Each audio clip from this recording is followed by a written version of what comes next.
L'enveloppe en lin fin glissa sur la table en acajou avec un bruissement léger et méprisant.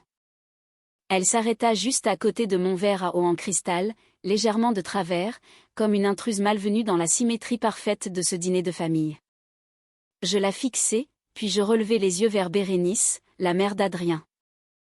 Elle souriait, mais ce n'était pas un sourire chaleureux, c'était le genre de sourire qu'un requin pourrait arborer avant de décider que vous valez la peine d'être dévoré. « Ouvre-la, ma chère, dit-elle d'une voix dégoulinante d'une douceur artificielle, considère cela comme un investissement pour ton avenir. » Mon avenir ? J'ai jeté un coup d'œil à Adrien. Il fixait intensément son assiette de barres de ligne à peine entamée, refusant de croiser mon regard. Mon estomac se noua tandis que je ramassais l'enveloppe.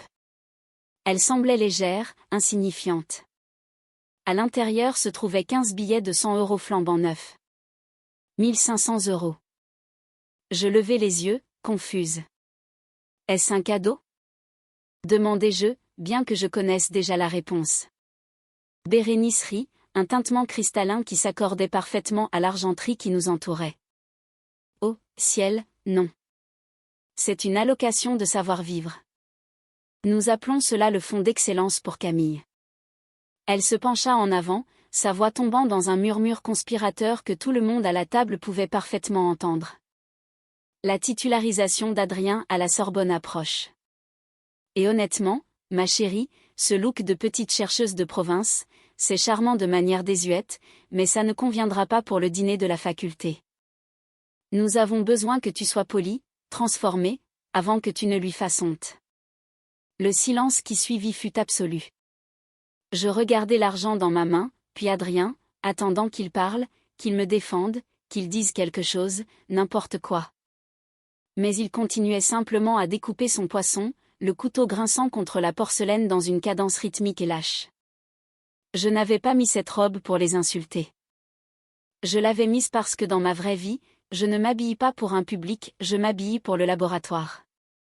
J'habite à Belleville, le cœur brut et artistique de Paris, là où le café est serré et où les gens sont trop occupés à créer pour se soucier du nombre de fils de votre linge de maison.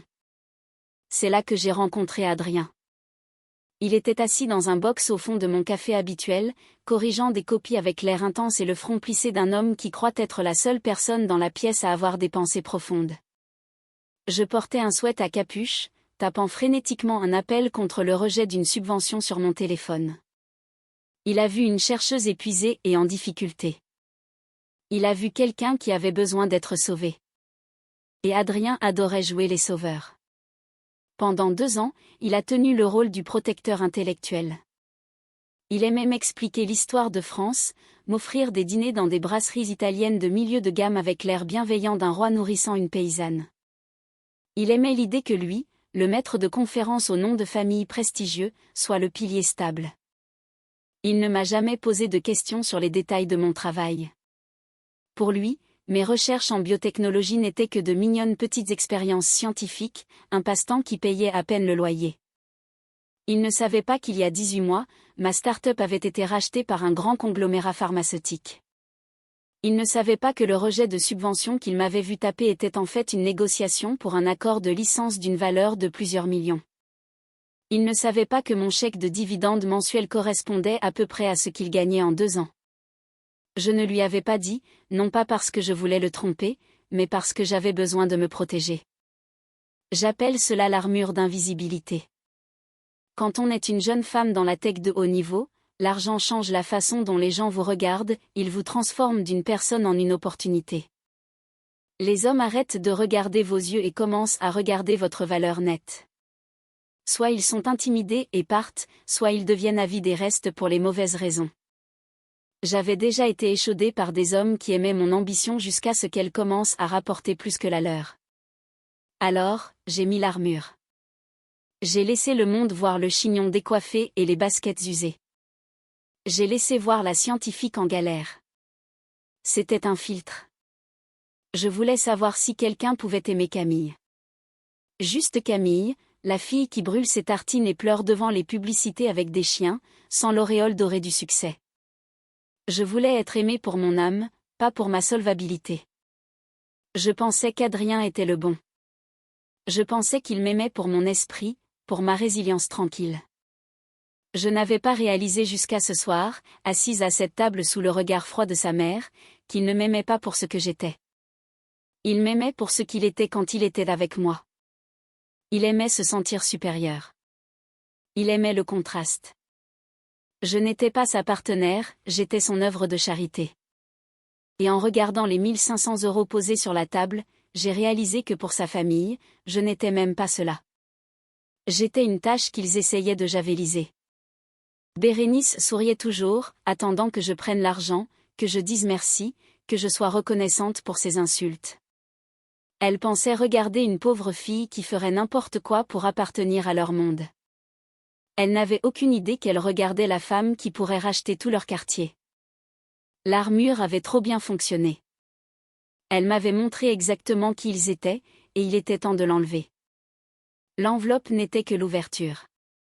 L'événement principal franchit la porte 5 minutes plus tard. Elle s'appelait Éléonore. C'était l'ex-petite amie d'Adrien, la fille d'un diplomate suisse. Et selon Bérénice, elle se trouvait par hasard dans le quartier. Elle flotta dans la salle à manger vêtue d'une soie qui coûtait plus cher que ma voiture, s'excusant sans effort pour l'interruption tandis que Jean-Pierre, le père d'Adrien, manquait de trébucher sur lui-même pour lui tirer une chaise. Ils l'installèrent juste à côté d'Adrien. J'étais assise en face d'eux, me sentant soudain comme une spectatrice de ma propre rupture. Ce n'était plus un dîner mondain, c'était une dissection en direct. Bérénice ne s'est pas contentée d'accueillir Éléonore, elle l'a transformée en arme. Elle passa les 20 minutes suivantes à mener une comparaison médico-légale entre nous deux. Elle interrogea Éléonore sur son récent vernissage à Milan. Elle me demanda si j'avais trouvé un coupon de réduction pour le vin que je n'avais pas apporté. Elle loua la lignée et l'éducation d'Éléonore, des mots qui ont leur place dans un concours canin, pas dans un dîner de famille. Et puis vint le moment qui glaça l'atmosphère. Bérénice tendit la main et prit celle d'Éléonore, la soulevant comme un trophée. Regardez ses doigts, roucoulatés, longs, élégants, des mains de pianiste sans la moindre imperfection. Voilà à quoi ressemble le raffinement. Puis ses yeux se braquèrent sur moi. Elle ne me toucha pas. Elle pointa simplement un ongle manucuré vers mes mains qui reposaient sur la nappe. « Camille, ma chère, dit-elle d'un ton faussement compatissant, tes mains. On dirait que tu as fait du jardinage sans gants. La peau est si rugueuse. As-tu essayé le jus de citron? Ou peut-être devrais-tu simplement les garder dans tes poches? Je regardais mes mains. Elles étaient sèches. Il y avait une petite brûlure chimique sur mon index gauche due à une éclaboussure d'azote liquide il y a 3 semaines. Mes cuticules étaient abîmées parce que je les ronge quand je débugue du code à 3 heures du matin.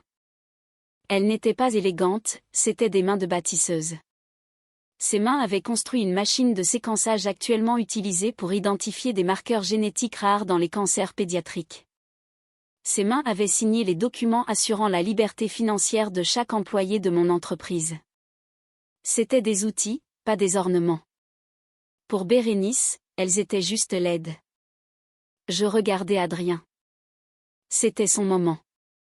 C'était l'instant où un partenaire dit « Ses mains vont très bien, maman, ou elle travaille dur et j'adore ça chez elle. » J'attendis. Je le regardais prendre une gorgée du vin millésimé qui prit soudain un goût de vinaigre dans ma bouche.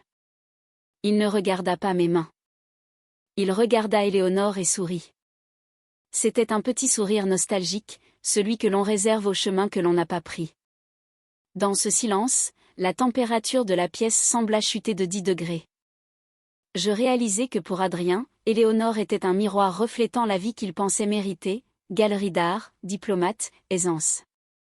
J'étais un miroir reflétant la vie qu'il craignait, travail, lutte, réalité. Il n'était pas seulement un lâche, c'était un snob qui aimait visiter la classe ouvrière mais ne voulait pas y vivre. Le verre en cristal dans ma main me semblait lourd, froid et fragile, tout comme l'illusion de cette relation. Les entrées furent débarrassées, mais le goût de l'insuffisance persistait. Jean-Pierre, le père d'Adrien, décida qu'il était temps pour lui de trancher. Il ne prit pas le couteau à découper, mais il s'attaqua à ma carrière. Alors, Camille, dit-il en faisant tourner son vin comme s'il aérait une opinion distinguée, Adrien nous dit que tu travailles toujours dans cet incubateur. Ça doit être amusant de jouer avec des éprouvettes. J'ai toujours trouvé la biologie charmante, c'est comme faire de la pâtisserie, mais avec des bactéries. La table égloussa, d'un rire poli et exercé, le genre qu'on apprend dans les internats privés. Même Adrien esquissa un faible sourire, murmurant quelque chose sur ma passion. Il s'agit en fait de génomique, Jean-Pierre, dis-je d'une voix ferme. Nous nous concentrons sur la technologie CRISPR et l'édition génétique pour les maladies héréditaires. Fascinant, répondit-il, visiblement ennuyé. Mais est-ce viable? Je veux dire, vraiment, ma chère. Courir après des subventions doit être épuisant. Éléonore nous racontait justement le travail de son père à l'ONU. Voilà ce qu'on appelle un impact concret, des applications dans le monde réel, pas seulement de mignonnes petites expériences de laboratoire. Mignonne. Le mot resta suspendu dans l'air comme un poids mort. Un an plus tôt, ce mot m'aurait écrasé. J'aurais bégayé, tenté d'expliquer la complexité de mes algorithmes, essayé de prouver que j'avais de l'importance. Mais ce soir, quelque chose bascula. J'arrêtai de les voir comme des géants. Je mis mes lunettes de scientifique. J'arrêtai d'écouter le bruit et je commençai à regarder les données. Et les données racontaient une histoire très différente. Je regardais Jean-Pierre, je le regardais vraiment. Je remarquai que bien que son costume soit sur mesure, le tissu au poignet était légèrement élimé. Ce n'était pas le style négligé des riches décontractés, c'était l'usure d'un homme qui n'a pas acheté de nouveaux costumes depuis 5 ans parce qu'il ne peut pas justifier la dépense. Je regardais les murs. Il y avait des contours rectangulaires pâles là où des tableaux étaient autrefois accrochés. Ils avaient été déplacés ou, plus probablement, vendus. Je regardais Bérénice. Quand le serveur versa le reste du vin, ses yeux ne suivaient pas la conversation, ils suivaient la bouteille. Ses articulations étaient blanches. C'était une micro-expression de pure panique. Elle ne s'inquiétait pas de l'étiquette, elle s'inquiétait de l'inventaire. Elle était terrifiée à l'idée de manquer de vin parce qu'elle ne pouvait plus se permettre d'aller chercher un autre millésime de ce calibre à la cave. Soudain, la théorie du château de cartes se confirma. Dans mon monde, nous analysons les systèmes sous pression pour trouver leur point de rupture. Je compris alors que cette famille ne m'attaquait pas parce qu'ils étaient forts, ils m'attaquaient parce qu'ils étaient terrifiés. Ils étaient riches en patrimoine mais pauvres en liquidité, vivant dans un musée qu'ils ne pouvaient plus chauffer. Ils étaient piégés dans un héritage qui les dévorait tout cru. Mon look de province et mon personnage de scientifique en galère les menaçaient, non pas parce que j'étais inférieur à eux, mais parce que j'étais libre. J'avais des liquidités. J'avais un avenir qui n'était pas lié à un domaine en décomposition. Ils avaient besoin de me croire petite pour se sentir grand. Leur cruauté n'était pas une démonstration de puissance, c'était un symptôme de leur effondrement imminent. Je pris une gorgée d'eau. La colère s'évapora, remplacée par une pitié froide et clinique. Ils n'étaient pas les juges, ils étaient les accusés. Et j'étais la seule dans la pièce à connaître le verdict. Ça peut être épuisant, en effet, dis-je enfin, abondant dans le sens de Jean-Pierre juste pour le voir se détendre. Mais parfois, les expériences rapportent de manière inattendue. Je me tournai vers Bérénice. En parlant de rapporter, vous avez mentionné que je pourrais avoir besoin d'aide pour trouver un emploi. Bérénice s'illumina, sentant la victoire. Eh bien, oui, Jean-Pierre a des relations au musée d'Orsay. Ils ont toujours besoin de réceptionnistes. C'est un travail stable, Camille, fiable. Cela t'aiderait à contribuer jusqu'à ce qu'Adrien soit titularisé. Bien sûr. Elle sourit, attendant que je me montre reconnaissante pour ses miettes. Il était temps de lui montrer toute la miche de pain. Je posai ma fourchette. Le tintement léger contre la porcelaine résonna comme un coup de marteau dans la pièce silencieuse. En fait, Bérénice, dis-je d'une voix calme, posée, et totalement dépourvue de l'excuse qu'elle attendait, je ne pense pas avoir besoin d'un poste de réceptionniste. Oh. Elle haussa un sourcil sculpté. Tu espères quelque chose de mieux? Les mendiants ne peuvent pas faire la fine bouche, ma chère. Je ne suis pas une mendiante, dis-je, et j'ai déjà choisi. Je m'adossai à ma chaise, sereine.